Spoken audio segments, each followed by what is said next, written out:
সুপ্রিয় দর্শক মণ্ডলী, সেভেন রিং সিমেন্ট ফ্রন্টলাইনে স্বাগত জানাচ্ছি আপনাদের সবাইকে। দর্শক মণ্ডলী, আমাদের সঙ্গে রয়েছেন দুজন সিনিয়র সাংবাদিক এবং রাজনৈতিক বিশ্লেষক।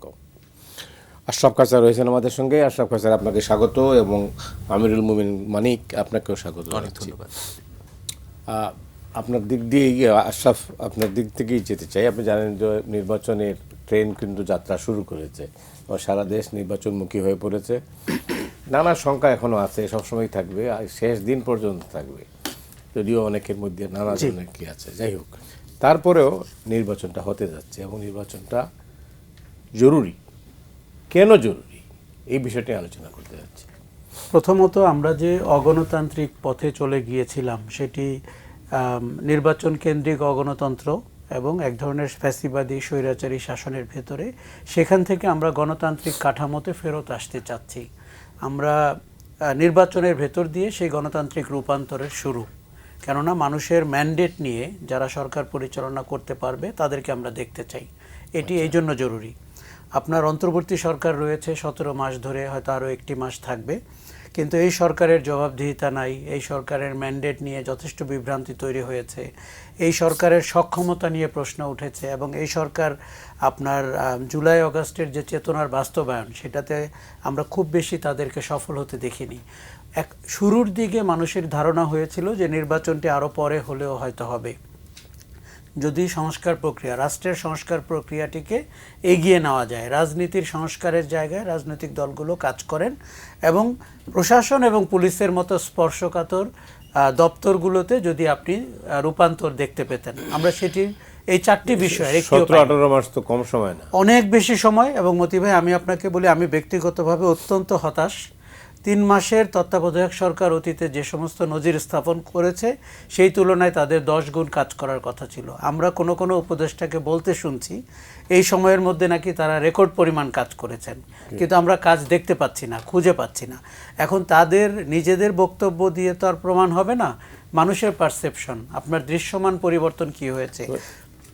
একটা পরিবর্তন এটা বোধহয় অ্যাপ্রিসিয়েট করতে হবে, সেটা হচ্ছে এই অভ্যুত্থানের পরে দেশটা কিন্তু একটা নৈরাজ্যের দিকে চলে যেতে পারত, কিন্তু সেটা যায় না। এই 3 দিন সরকার ছিল না, এটা মানুষের কিন্তু কৃতিত্ব, মানুষেরই। এর পরবর্তী পর্যায়ে সরকার 8 তারিখে আসার পরে পরিস্থিতিটা কিন্তু পাল্টায়। এইটুকু বোধহয় আমরা স্বীকার করব যে না, পরিস্থিতি ছিল, কিন্তু অনেক ঘটনা ঘটেছে যেগুলা ঘটলেও হইতো। আপনি আমি কয়েকটি বিষয়ে সরকারকে ধন্যবাদ জানাই, তাদের কৃতিত্ব বলবো। প্রথম কথা, ডক্টর ইউনূসের মতো একজন ব্যক্তিকে নির্বাচিত করা, ওই সময় মনোনীত করা, এটা একটা গুরুত্বপূর্ণ সিদ্ধান্ত ছিল। প্রতিবেশী ভারতের ব্যাপারে বাংলাদেশ রাষ্ট্রের যে অবস্থান আমরা গত 16 মাস দেখেছি ধারাবাহিকভাবে, এটি কখনো দেখিনি, অতীতের কোনো নির্বাচিত অনির্বাচিত সরকারকেও দেখিনি। তৃতীয় হচ্ছে, আপনি যেটি বলছিলেন, পরবর্তীতে আইন শৃঙ্খলা, মবতন্ত্র, মব ভায়োলেন্স সরকার হয়তো নিয়ন্ত্রণ করতে পারেনি, কিন্তু শুরুর দিকে নাজুক কয়েকটা দিন, যে সময় অনেক ঘটনা ঘটতে পারতো, সেটি তারা পেরেছে। আর সবচেয়ে বড় ব্যাপার, ঠিক 5ই আগস্টের পরপরই যদি কোনো রাজনৈতিক শক্তি ক্ষমতা নিত, তাহলে কিন্তু আপনি যে লেভেল প্লেইং ফিল্ড আজকে পেতে পারছি আমরা, সেটি আমরা পেতাম না। সেটি যদি জাতীয় সরকারও হতো, অথবা যদি সম্ভাবনা ছিল দক্ষিণপন্থী কোনো অংশ সরকারের নিয়ন্ত্রণ নিয়ে নেওয়া, সেটি কিন্তু হতো। অথবা সেনাবাহিনী যদি তাদের মতো করে অতীতের মতো আর একটু ভূমিকা বাড়িয়ে ফেলতে পারত, সে কোনোটাই কিন্তু তখনও ঘটেনি।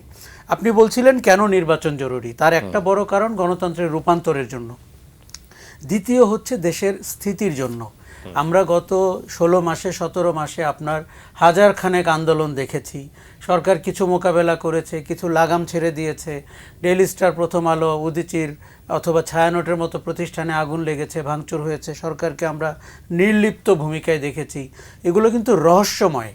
আমি মনে করি আগামীতে খুঁজে বের করা দরকার এই ভূমিকার পেছনের, নির্লিপ্ততার পেছনের রহস্য কী, কারা নিয়ন্ত্রণ করছিলেন, কেন তারা অ্যাক্ট করতে পারেননি।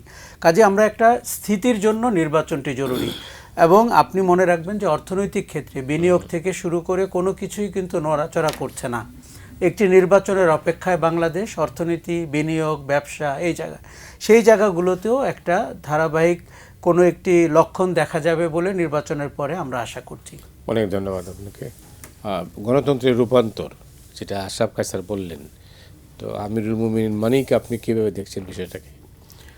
গণতন্ত্রের রূপান্তরের বিষয়টা অত্যন্ত গুরুত্বপূর্ণ, বিশেষ করে এই সময়ের জন্য। গণ অভ্যুত্থানের পরে জন আকাঙ্ক্ষা কি? একটা নির্বাচিত সরকার। তিনটি আকাঙ্ক্ষা ছিল, একটি হচ্ছে বিচার, সংস্কার এবং নির্বাচন। তো বিচার একটি রায় ঘোষিত হয়েছে, সামনে আরও রায় হবে। সংস্কার কার্যক্রম ইতিমধ্যে আমরা দেখেছি, জুলাই সনদে সেগুলো উল্লেখ করা হয়েছে, হ্যাঁ না ভোট হবে। আর হচ্ছে নির্বাচন। তো এটা তো জনগণের প্রত্যাশিত ছিল যে একটা নির্বাচন হবে, তো সেই নির্বাচনটি হতে যাচ্ছে। তবে এখনও অনেকের মধ্যে এই আশঙ্কার বুদবুদ আমরা দেখতে পাই যে এই নির্বাচনটি কি হবে। গত পরশু দিনই আমি সরকারের একজন গুরুত্বপূর্ণ ব্যক্তির সঙ্গে কথা বলছিলাম, তো তিনিও আশঙ্কা করলেন। তো আমার পিলে চমকে গেল যে ওনার আশঙ্কার কি? যে শেষ পর্যন্ত কোন ঘটনা কোন দিকে গড়ায়, বা যেহেতু এই নির্বাচনকে বানচালের জন্য এক্সট্রা টেরিটরি কনস্পিরেসি আছে, সুতরাং মানে পচা শামুকে পা পড়ে অনেক কিছু হয়ে যেতে পারে। তো এরকম আশঙ্কাও আছে। আমাদের নির্বাচন জরুরি আরেকটি কারণে, আশরাফ ভাই বলেছেন অনেক বিষয়ে, তিনি টাচ করেছেন।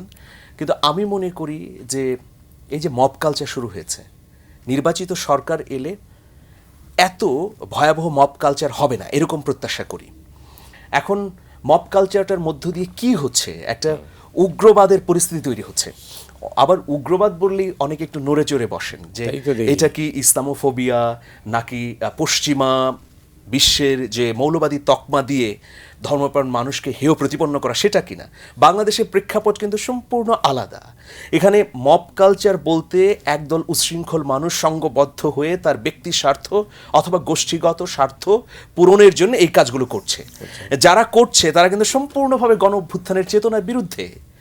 কিন্তু আমরা এটাকে এমন পর্যায়ে এখন নিয়ে গেছি যে রাষ্ট্রেরও কোথাও কোথাও পৃষ্ঠপোষকতা দেখা যাচ্ছে। হ্যাঁ, মব কালচার তো এখনই শুরু হয়নি। আমরা যদি 1972 সালের কথা বলি, সেই সময় চট্টগ্রামে দেশ বাংলা পত্রিকা আগুনে পুড়িয়ে দেওয়া হয়েছে। 1973 সালের 1 জানুয়ারির ঘটনা, ঢাকায় 2 নাগরিককে হত্যা করা হয়, পুলিশ হত্যা করে। তো এটার জন্য বিশেষ একটা বুলেটিন বের করে দৈনিক বাংলা।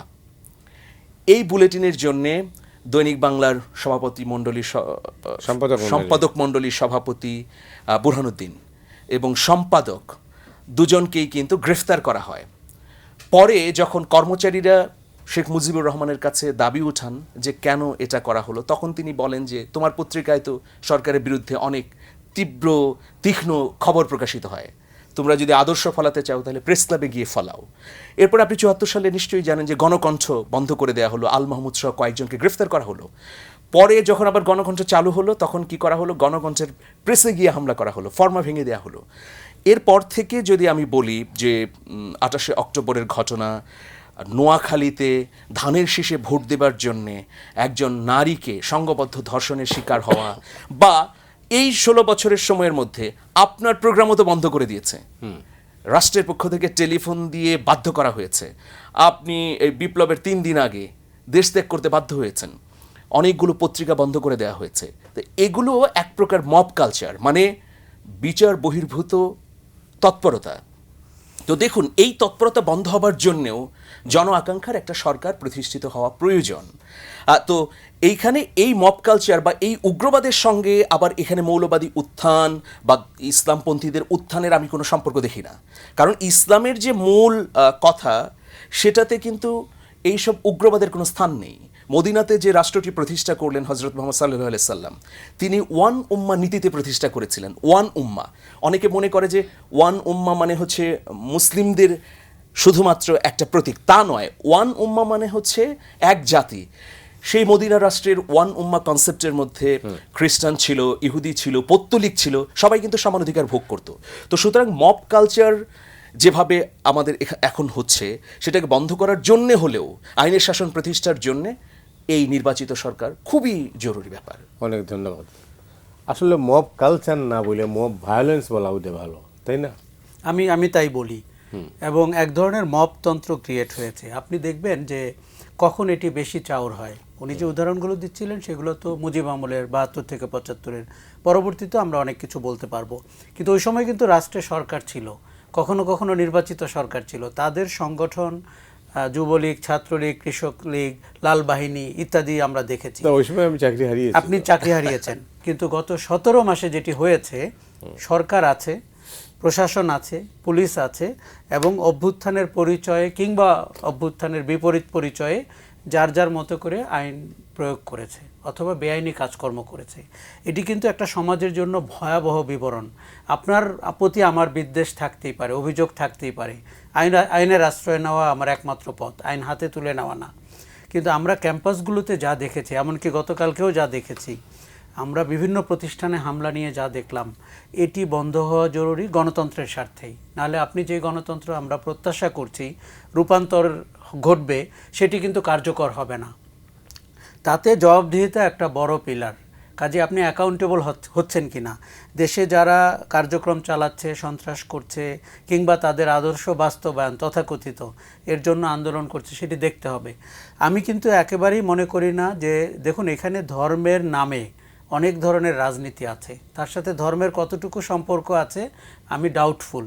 কিন্তু এটি তো সত্যি, বাজারে দক্ষিণপন্থী উগ্রবাদের বিস্তার ঘটেছে, বাজারে আপনার ইসলাম ধর্মকে বলা যায় না, এটি বলা যাচ্ছে না। কিন্তু আপনি দেখেন সমাবেশ প্রতিদিন দেখছেন, সেখানে ধর্মের বয়ান দেওয়া হচ্ছে।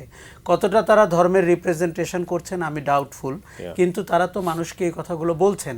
এমনকি নির্বাচনের আগে তারা যে দ্বিতীয় বৃহত্তম জোট হয়ে গেল, একটি দল না বেরোলে তো তারা সবাই এক বাক্সেই ভোট দেওয়ার আয়োজন করেছিল। তাদের আসলে উদ্দেশ্য কি? তাদের উদ্দেশ্য শরিয়া আইন কায়েম করা, তাদের উদ্দেশ্য নারীদেরকে কর্মঘণ্টা ঠিক করে দেওয়া, বাংলাদেশকে অন্ধকারের দিকে নিয়ে যাওয়া, বাংলাদেশ রাষ্ট্রের আইন কানুনে দেশ পরিচালনা করা না। কাজে এরকম একটি শক্তি 5ই আগস্টের পরে রাজনৈতিকভাবে বিকশিত হয়েছে, দলবদ্ধ হয়েছে, নির্বাচনে অংশ নিচ্ছে, এমনকি ক্ষমতায় যাওয়ার স্বপ্ন দেখছে, অথবা মানুষকে বলছে তারা ক্ষমতায় যেতে পারে। বাংলাদেশ কি এই পরিস্থিতির জন্য প্রস্তুত? আমার মনে হয় একদমই না। কিন্তু আপনি দেখবেন যে ফ্যাসিবাদ যেটি করে, মানুষকে হতাশ করে, সে তার ক্ষমতা থেকে নিজেকে বিচ্যুত মনে করে, সে তৃতীয় শ্রেণীর নাগরিক মনে করে। শেখ হাসিনা আজকের যতগুলো সমস্যা আমরা আইডেন্টিফাই করছি, তার সবগুলোর পেছনে ভূমিকা রেখে গেছেন। উনি আপনার রাজনীতির প্রতি মানুষকে বীতশ্রদ্ধ করতে চেয়েছেন। উনি কালচার বলে তার একটি বিশেষ দলীয় কালচারকে প্রচার করেছেন, মুক্তিযুদ্ধ বলে একটি বিশেষ বয়ান প্রচার করেছেন, এবং মানুষকে বিভক্তির ভেতর দিয়ে বেঁচে থাকার জন্য আপনার বাধ্য করেছেন।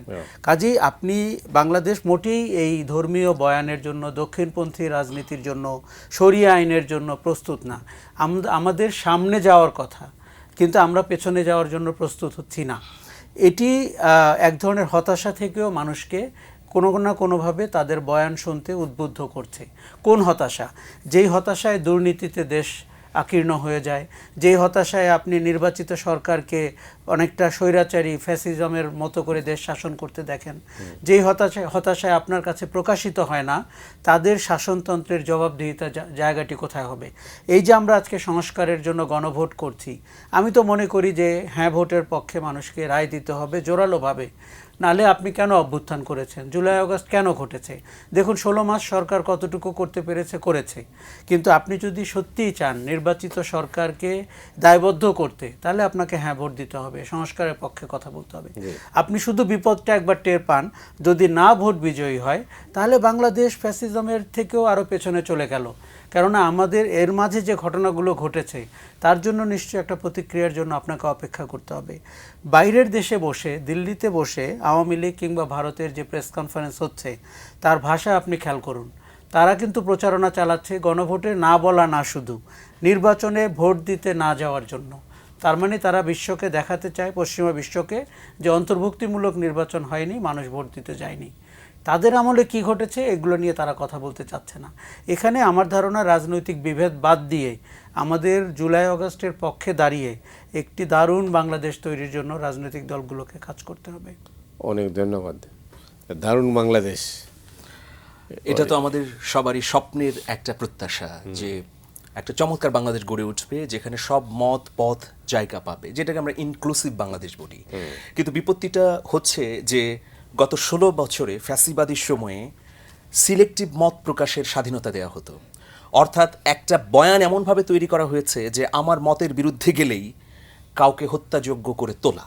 যেমন আমি এটা জানি যে অনেক ছাত্রদলের ছেলে, এমনকি ছাত্র ইউনিয়নের ছেলেকেও বা শিক্ষার্থীদেরকেও শিবির তকমা দিয়ে তাদেরকে ক্যাম্পাস থেকে বিতাড়িত করা হয়েছে।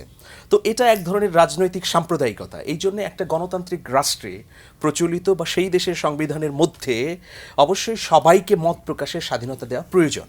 আমি যদি কোনো একটা মতকে, যেমন হরিজন সম্প্রদায়ের মতকে আমি রুদ্ধ করে দিলাম, তাহলে হরিজন সম্প্রদায় কি করবে? তারা গোপনে গোপনে অনেক তৎপরতা চালাবে, সংগঠিত হবার চেষ্টা করবে এবং ওই রাষ্ট্রের বিরুদ্ধে অন্তর্ঘাতমূলক কর্মকাণ্ড করবে। তো এই জন্যে আমি যেটা মনে করি যে গণতান্ত্রিক বাংলাদেশে বা অন্তর্ভুক্তিমূলক বাংলাদেশে বিভিন্ন মতপথ থাকবে। ইসলামী রাজনৈতিক দল যারা প্রচলিত সংবিধান মেনে এখানে রাজনীতি করতে চায়, আমাদের মুক্তিযুদ্ধকে ধারণ করে, সংবিধান মানে এবং কাঠামোর মধ্যে আছে, তাদেরকে তো রাজনীতি করতে কোনো অসুবিধা নেই, তারা রাজনীতি করবে। কিন্তু আমরা যে এর বাইরে নানা ধরনের উপাদানকে সামনে এনে বিভক্তি তৈরি করি, সেটা বন্ধ হওয়া উচিত। প্রথমত হচ্ছে যে ধর্মীয় বিভক্তি। সেটা কি?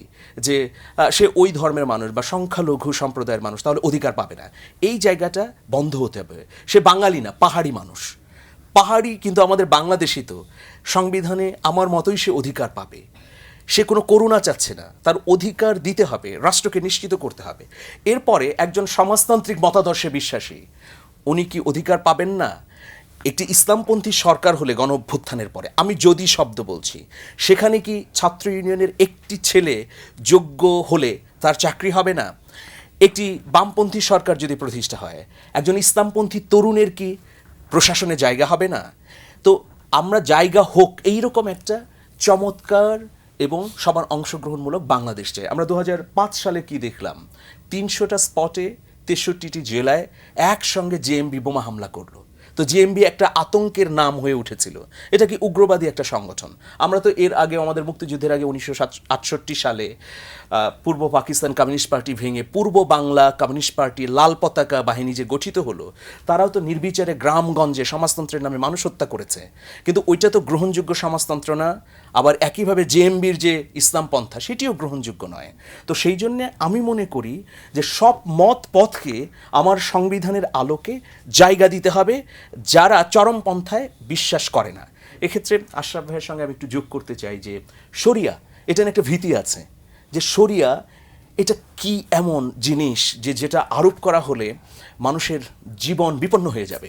যেমন মানে এই ধরনের একটা আতঙ্ক আছে। এই আতঙ্ককে দূর করবার জন্যে ইসলামপন্থীদেরও ব্যাপকভাবে সচেতনতামূলক প্রচারণা দরকার।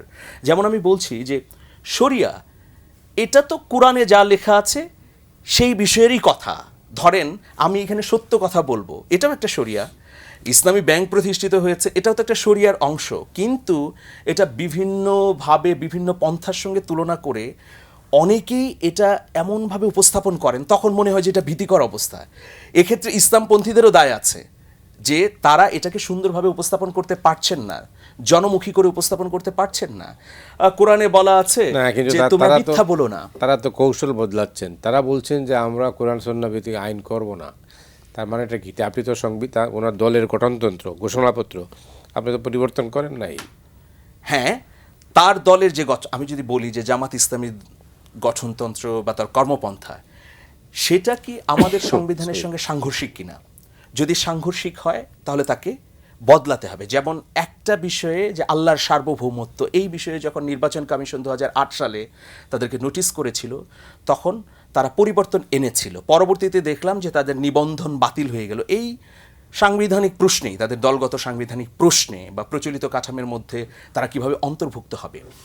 আমার ব্যাখ্যাটা এখানে না যে শরিয়া নিয়ে যে ভীতি আছে সমাজে, এই ভীতি দূর করবার জন্যে ইসলামপন্থী এবং অন্য মতাদর্শী মানুষের যে স্পষ্ট ধারণা থাকা প্রয়োজন, সেই ধারণাটার ঘাটতি আছে। শরিয়া এমন কিছু না, মানে আশরাফ ভাই যে সত্য কথা বললেন এটা তো শরিয়া সম্মত, বা আমি যে সত্য তথ্য দেব এটাই শরিয়া সম্মত। এখন বাংলাদেশে দীর্ঘদিন ধরে ইসলামী ব্যাংক প্রচলিত আছে। এই ইসলামী ব্যাংক কিন্তু শরিয়ার উপর ভিত্তি করে প্রতিষ্ঠিত, তো সেটা তো কার্যক্রম পরিচালনা করছে, আবার প্রচলিত ব্যাংকও আছে। কিন্তু আমি এই কারণে এই কথাগুলো বলছি যে মত প্রকাশের স্বাধীনতাটা গণতান্ত্রিক এবং সাংবিধানিক প্রক্রিয়ার মধ্যে যদি আমরা না দিই, তাহলে বরং চরমপন্থার উত্থান ঘটবে। এটা সাংঘর্ষিক তখনই যখন আপনি আপনার কাঠামোগত কোনো পরিবর্তন না এনে আপনি বলছেন যে আমরা এটা করব না। এটা তো হইতে পারে না, যে কারণে ইসলামী আন্দোলনের সঙ্গে জামাত ইসলামীর সংঘাত হয়েছে। এখন জামাত যদি শরিয়া আইন প্রতিষ্ঠা করতে চায় তাহলে তাদের তো কমপক্ষে 2/3 সংসদ সদস্য লাগবে, মানে 200 জন লাগবে। তো সেটা কি তারা পাবে? কোনো ধরনের জরিপে কি আছে? যদি পায় তাহলে তাও তারা করবে না, যেটা বলেছে যে তাই তো শুনি আর কি। তাদের যে ব্যাখ্যাটা, আমি কোনো পার্টির প্রতিনিধিত্ব করছি না যেহেতু, সেই জন্য আমার জন্য একদম সুস্পষ্টভাবে বলা কঠিন। আমি শেষ করি যে এটার ব্যাখ্যাটা হচ্ছে মামুনুল হক যে ব্যাখ্যাটা দিয়েছেন, যে তারা একদিনেই তো শরিয়া আইন করতে পারবেন না, হয়তো ধীরে ধীরে করবেন, তবে এই বিষয়ে তাদের আরো সুস্পষ্ট ব্যাখ্যা দেওয়া উচিত। ওকে, ধন্যবাদ। আচ্ছা, শরিয়া আইন নিয়ে মানুষের মধ্যে ভীতিটা কেন, আশরাফ? আমি আপনাকে পরিষ্কার করে বলি, ধরেন বাংলাদেশের 10% মানুষ তো মুসলিম না, তাহলে আপনি যখন শরিয়া আইন করবেন সেটা কোরআন সুন্নাহর আলোকে করবেন এবং কোরআন শরীফের ভিত্তিতে করবেন, এম আই রাইট? তাহলে ওই 10% মানুষের নাগরিক অধিকারের কি হলো? থাকে না তো, থাকলো না তো, কারণ তার তো ধর্মীয়, আমাদের ধর্মীয় ইসলাম ধর্মের গ্রন্থ অনুযায়ী তার জীবনযাপন, মত প্রকাশ এবং সাংবিধানিক ক্ষমতা থাকার কথা না, শাসনতন্ত্রে। এটি কিন্তু সাংঘর্ষিক। আপনি যখন গণতান্ত্রিক রাষ্ট্র ব্যবস্থার স্বপ্ন দেখেন বা করার চেষ্টা করেন, তার সাথে সাংঘর্ষিক। দেখুন, যারা এতে বিশ্বাস করে, এই বিশ্বাস তাদের থাকার অধিকার আছে এবং এটি নিয়ে কথা বলারও অধিকার আছে, কেউ তাদের অধিকার কেড়ে নিচ্ছে না, কিন্তু অন্যের উপরে চাপিয়ে দেওয়ার অধিকার তার নাই। কাজেই আমরা যেটি দেখতে পাই সেটি হচ্ছে, আপনি হয় গণতান্ত্রিক রাজনীতিতে বিশ্বাস করবেন অথবা শরিয়া ভিত্তিক ইসলামী রাজনীতিতে বিশ্বাস করবেন, দুটি একসাথে হবে না। এটাই তো জামাতে ইসলামীকে তাদের গঠনতন্ত্র অনুযায়ী বাংলাদেশের সংবিধান এর আলোকে অপারেট করতে হয়, কিন্তু তিনি যখন বলেন নারীরা সপ্তাহে কয়দিন কাজ করবেন এবং কয় ঘন্টা করবেন, সেটি কিসের ভিত্তিতে বলেন? বাংলাদেশের কোনো আইনে কি আছে? নাই। কাজেই উনি যখন এই কথাগুলো বলেন, মানুষের মধ্যে ভীতির সঞ্চার কখন হয়? ওনারা সবচেয়ে বেশি ভীতির জন্ম দেন। তাদের কথা বলার ভঙ্গি, তাদের কন্টেন্ট মানুষকে, এমনকি যারা ধর্মবিশ্বাসী, ইসলাম ধর্মে বিশ্বাসী, তারাও ভীত। তারা মনে করছে যে এর রাজনৈতিক ব্যবহার তাদের জীবনযাপনকে সীমিত করবে। 51% মানুষ নারী, তাদের পোশাক কি হবে, তারা কর্মক্ষেত্রে কি আচরণ করবেন, কি পেশায় যাবেন না যাবেন, এটি আপনি ঠিক করার কে? কিন্তু আমরা গত 16 মাসে কিন্তু দেখতে পেয়েছি নারীদের উপর হেনস্থা হয়েছে, যে কুরুচিপূর্ণ কথা বলা হয়েছে রাজনৈতিক সমাবেশে, নারী রিপোর্ট সাবমিশনের পরে সোহরাওয়ার্দী উদ্যানে যে ভাষায় কথা বলা হয়েছে, আমার ধারণা ইসলাম ধর্ম তো নাই, পৃথিবীর কোনো ভালো ধর্ম এই ভাষা আপনার প্রয়োগ করার অধিকার কাউকে দেয়নি।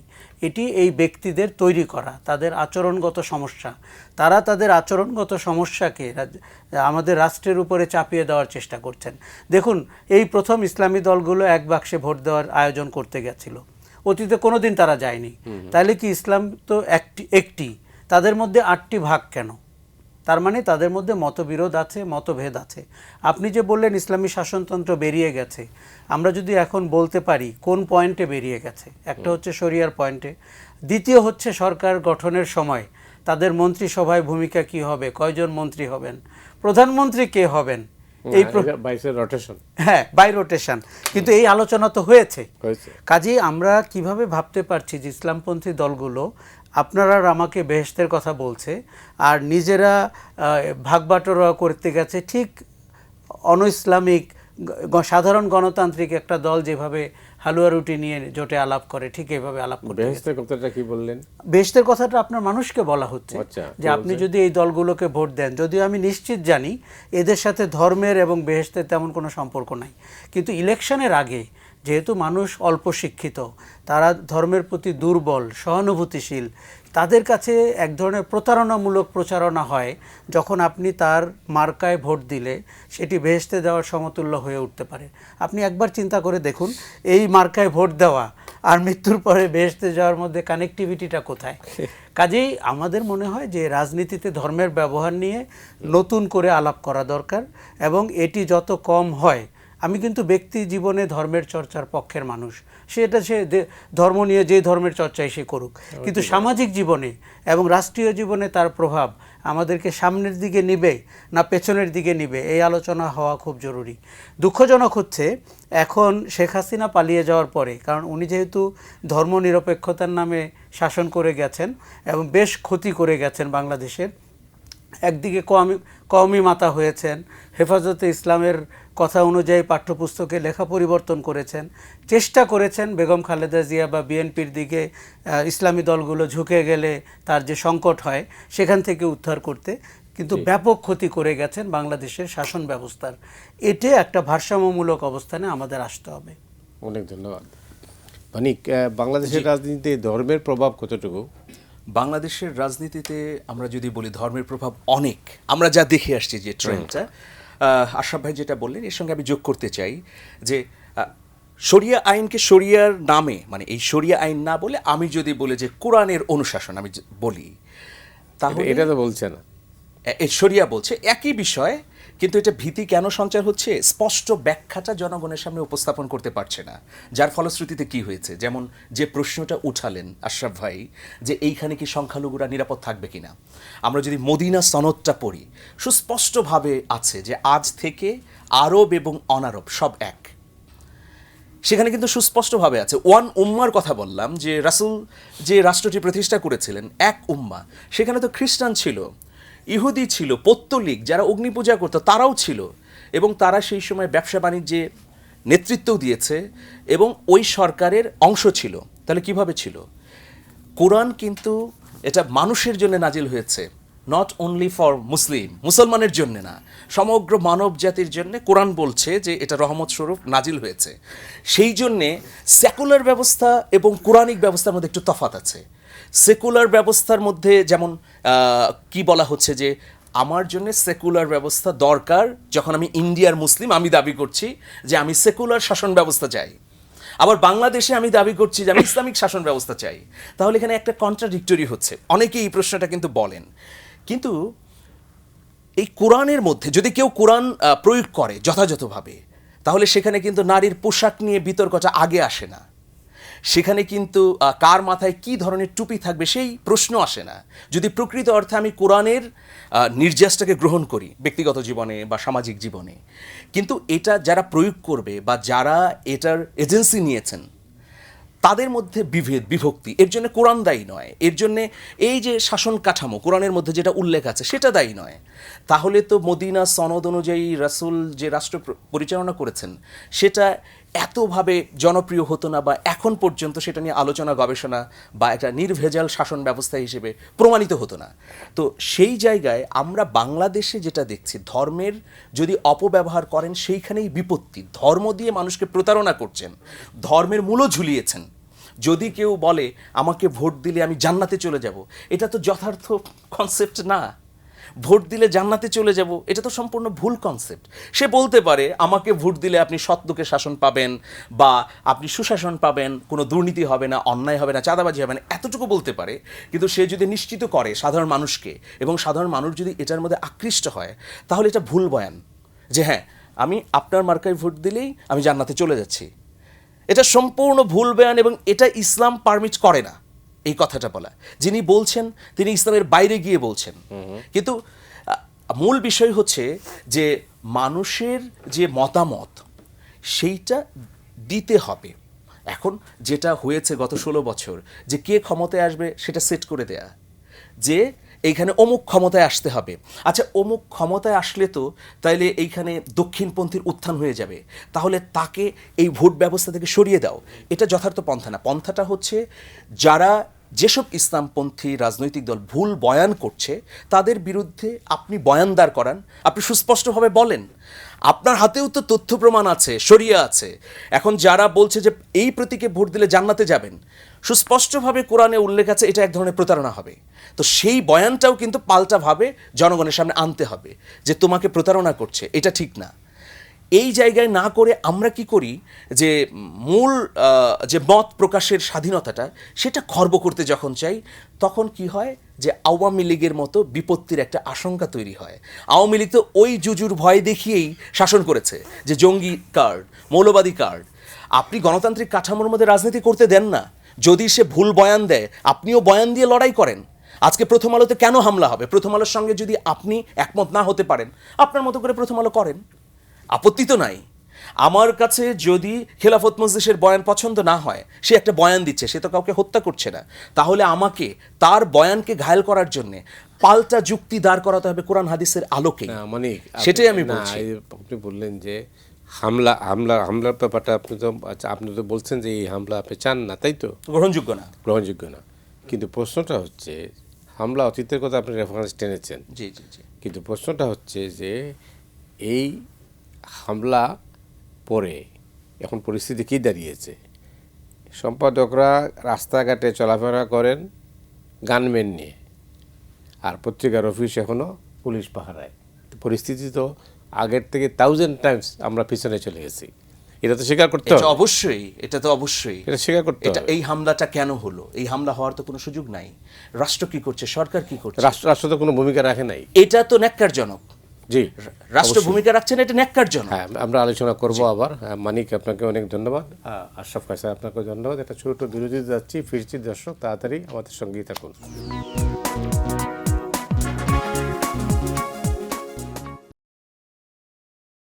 সুপ্রিয় দর্শক মণ্ডলী, আমরা ফিরে এলাম ফ্রন্ট লাইনে। আমাদের সঙ্গে রয়েছেন আশরাফ কায়সার এবং মামুনুল মুমিনিন মানিক, দুজনকে আবার স্বাগত। এবার আশরাফ কায়সার, আপনার কাছে আসি। বিদ্যমান আইনশৃঙ্খলা পরিস্থিতি এবং রাজনৈতিক পরিস্থিতির মধ্যে একটা ভালো নির্বাচন হওয়াটার সম্ভাবনা কতটুকু? বর্তমান অবস্থায় খুবই ক্ষীণ। আচ্ছা, কেননা প্রধান স্টেক হোল্ডার হচ্ছে রাজনৈতিক দলগুলো। জি। তারা 80% নিয়ন্ত্রণ করে আইনশৃঙ্খলা পরিস্থিতি এবং সুষ্ঠু নির্বাচন হবে কি হবে না। আপনি খেয়াল করে দেখবেন, গত 2 সপ্তাহে দলগুলো একে অন্যের বিরুদ্ধে অভিযোগ করেছে যে লেভেল প্লেইং ফিল্ড নাই। কেউ বলেছে ঋণ খেলাপিদেরকে বৈধতা দেওয়া হচ্ছে, দ্বৈত নাগরিকদেরকে বৈধতা দেওয়া হচ্ছে, কেউ নির্বাচন কমিশন ঘেরাও করেছে, বিদেশে যে পোস্টাল ব্যালট গেছে সেখানে সত্যি ফোল্ডের নিচে কেন আমার প্রতীক যাবে, এই প্রশ্নের উত্তর বিএনপি খুঁজে পায়নি। সব মিলিয়ে দেখা যাচ্ছে যে রাজনৈতিক দলগুলো এখন পর্যন্ত একটি ভালো নির্বাচনের জন্য যতটুকু আশ্বস্ত হওয়ার জায়গা, সেই জায়গায় কমফোর্টেবল নাই। তবে এর একটি আবার কিন্তু চাপ প্রয়োগ করা, আপনি জানেন নির্বাচনের শেষ পর্যন্ত এটি একটি কৌশলেরও অংশ যে আপনি চাপ প্রয়োগ করছেন। কিন্তু এই অন্তর্বর্তী সরকারের তো পার্টি হওয়ার কথা ছিল না। না, সেটি কথা ছিল না। আচ্ছা, এবার আসে অন্তর্বর্তী সরকারের ভূমিকা নির্বাচন পরিচালনায়। সরকারটি ভীষণ নাজুক, ভীষণ গন্তব্যহীন।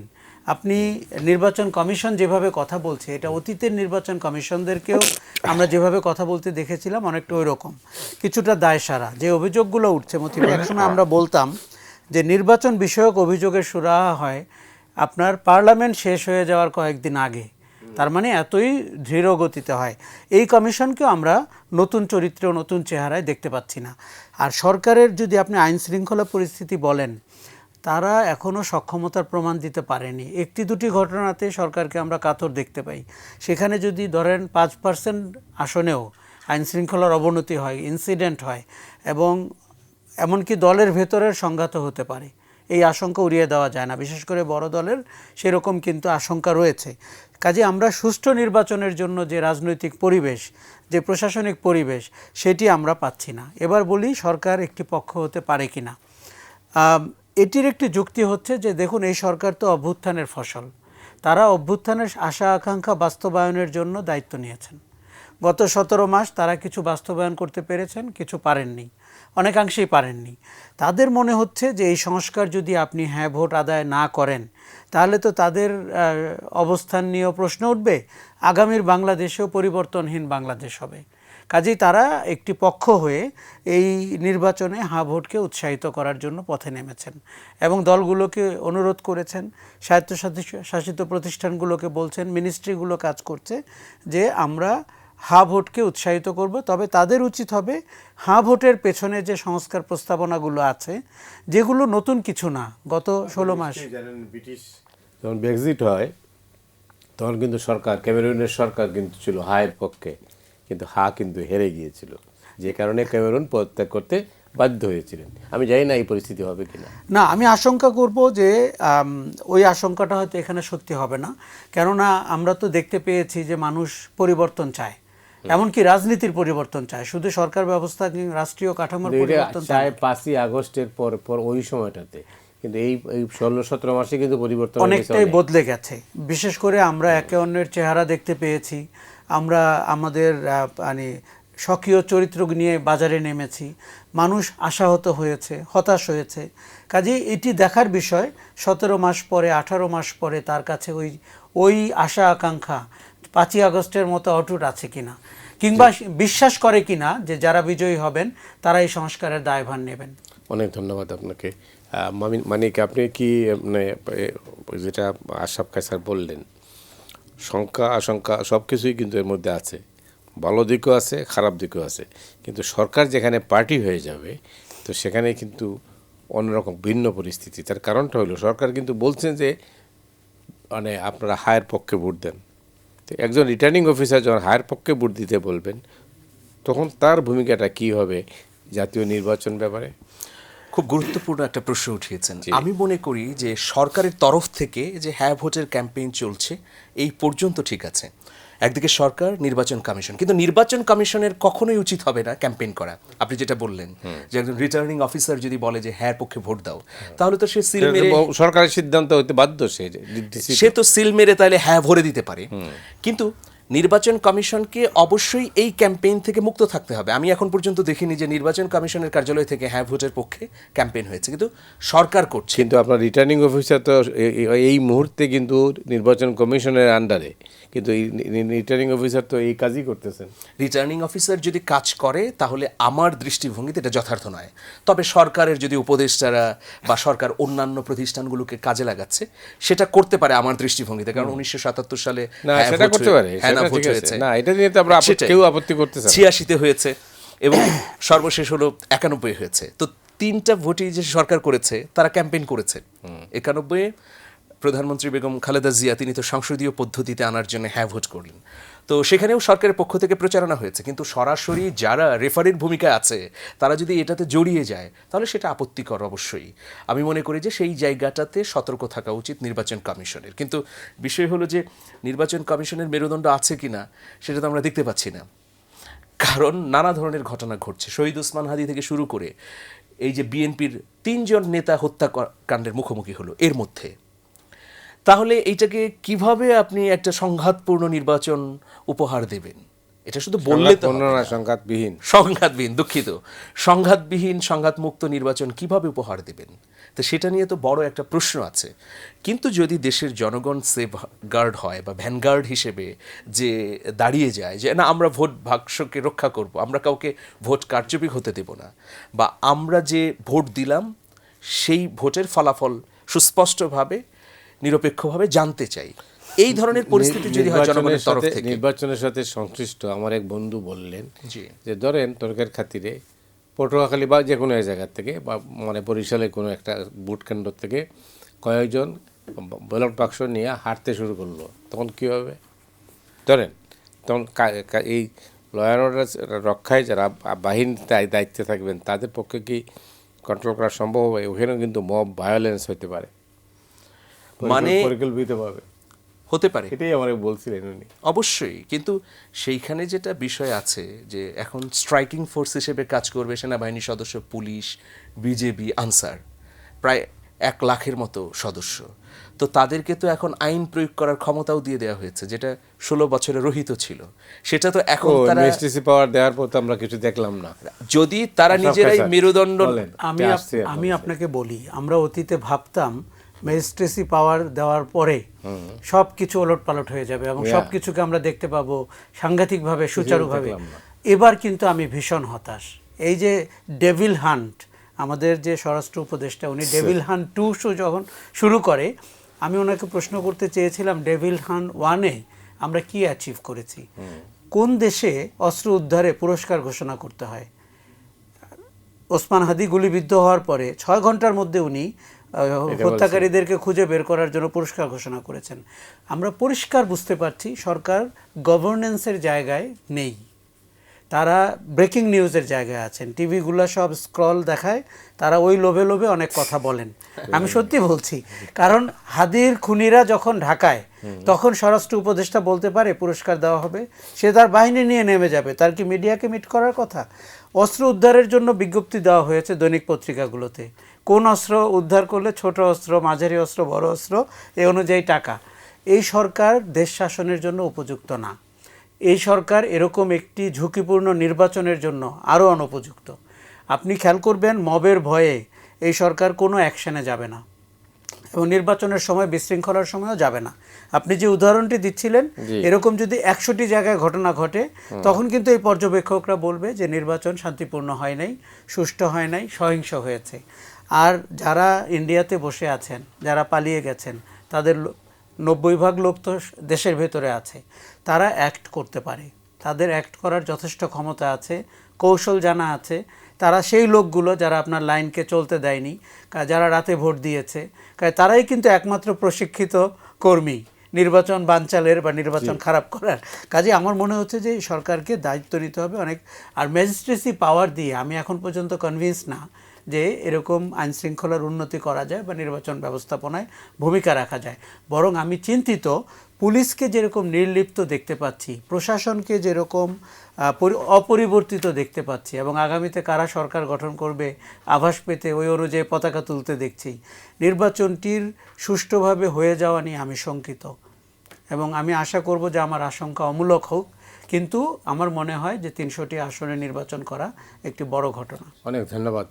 20 সেকেন্ড আছে, যদি আপনি অ্যাড করতে চান। 20 সেকেন্ড কিন্তু। এই পর্যালোচনা অত্যন্ত গ্রহণযোগ্য বা যৌক্তিক, যেটা আশরাফ কায়সার ভাই বললেন এবং আপনি বললেন। এই নির্বাচন কমিশনের কতটুকু সক্ষমতা আছে, এইটা বড় ধরনের প্রশ্ন তৈরি হয়েছে, $1 মিলিয়ন প্রশ্ন। এই প্রশ্নের উত্তর দেবার দায়িত্ব তাদের। যদি তারা যথাযথভাবে উত্তর দিতে না পারেন বা নির্বাচন সুষ্ঠুভাবে না করতে পারেন, তাহলে বিগত কমিশনগুলোর কি অবস্থা হয়েছে সেটাও আবার মবের সঙ্গে যুক্ত। যাই হোক, আমি বলছি যে তাদের ন্যাক্কারজনক একটা পরিণতি ঘটবে। মানিক, অনেক ধন্যবাদ। আপনি আগের নির্বাচনের কথা বলছেন, এরা 2 জন জেলখানায় আছেন। জেলখানায় আছে। হ্যাঁ, তো এই হলো অবস্থা। ওই আশরাফ কায়সার, আপনাকে অনেক ধন্যবাদ। দর্শক মণ্ডলী, আপনারা যারা এই অনুষ্ঠান দেখলেন, আপনাদের সবাইকে ধন্যবাদ জানিয়ে আজকের মতো এখানে বিদায় চাইছি।